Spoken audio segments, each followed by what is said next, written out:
Oh, hi. We're here from Ecommerce Accessorize. This is Lance Mechanic talking with Larry Fendrick regarding ways to sell online by sourcing products from China or even here.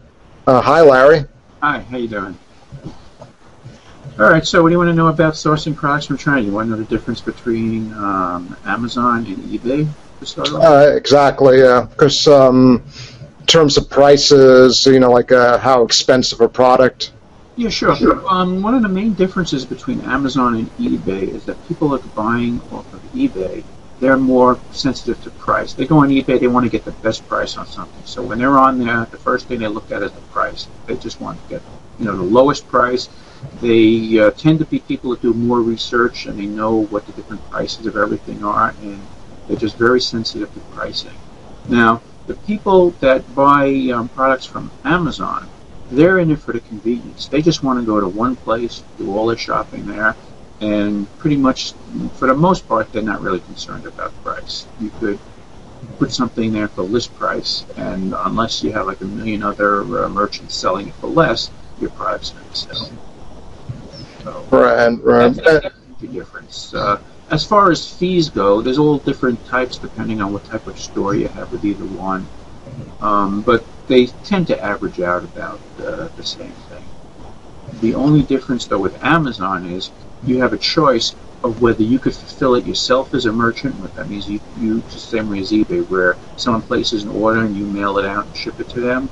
Or you can actually take your product and send it off to one of Amazon's warehouses and have Amazon take care of the fulfillment, have them actually mail out the package and do all the customer service for you. But be aware, if you do that, however, that Amazon is going to get a bigger cut of the fee. The fees that they charge are going to be more, but you have the the hassle of actually having to ship and deal with the customers. That part of it is taken over, so you're actually paying for them to take care of all the customer service and all the shipping. So that works out pretty good if you have like a lot of products. And in terms of like their return policy.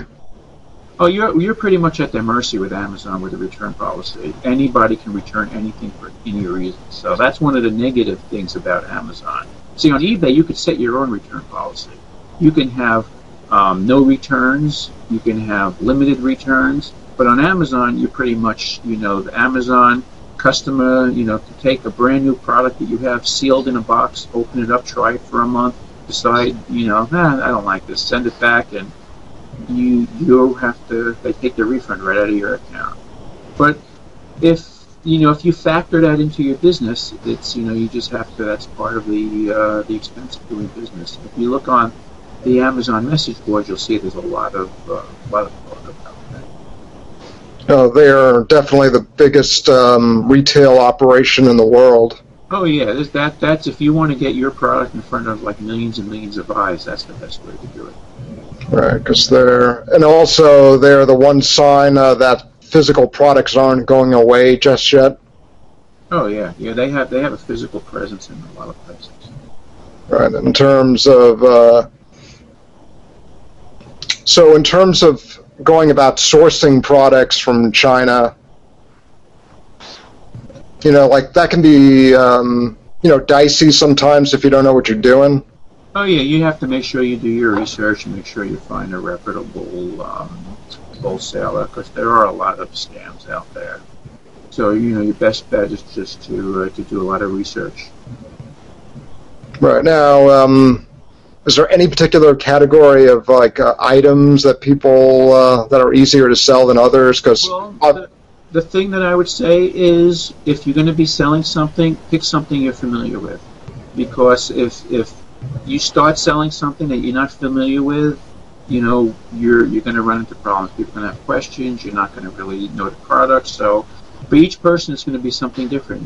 If you're into gadgets and cell phones and things like that, then you would pick something in that category. If you're into video games or fashion accessories, then that's what you'll want to specialize in.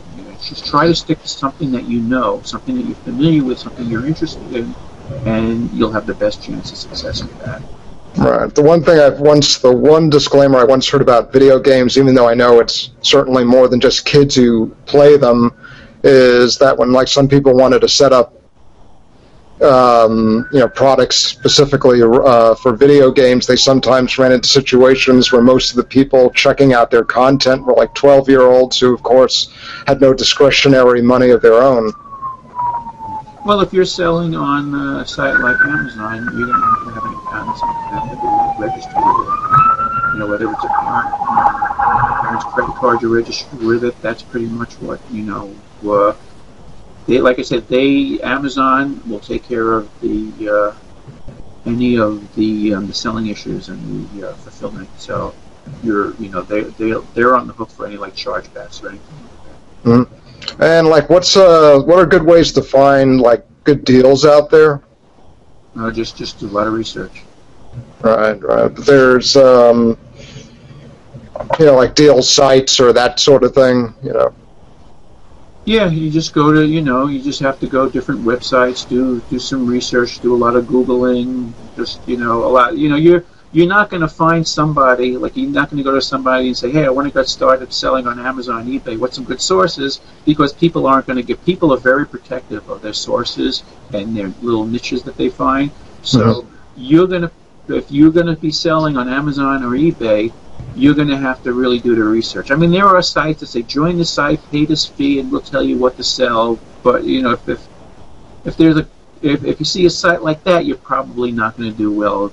You need to do your own research, because you go to a site and they're just telling you what to buy and where to sell it for. You're going to wind up having a product that everybody and their mother is selling the same product in.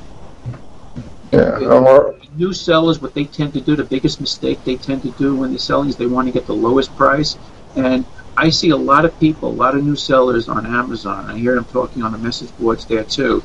They price their items so low because they want to be the lowest seller and they want to do the highest sales volumes, that they're selling the stuff at a loss. I mean, all they care about is that they're selling the stuff, that they're making a lot of sales, but on each sale they're losing money. So you don't want to do something like that, where you want to find something that everybody is not selling, rather than jump onto something where there's like, you look at an item on Amazon and there's merchants, there's like 53 merchants selling the same item, and they're trying to undercut each other, one on the lowest price.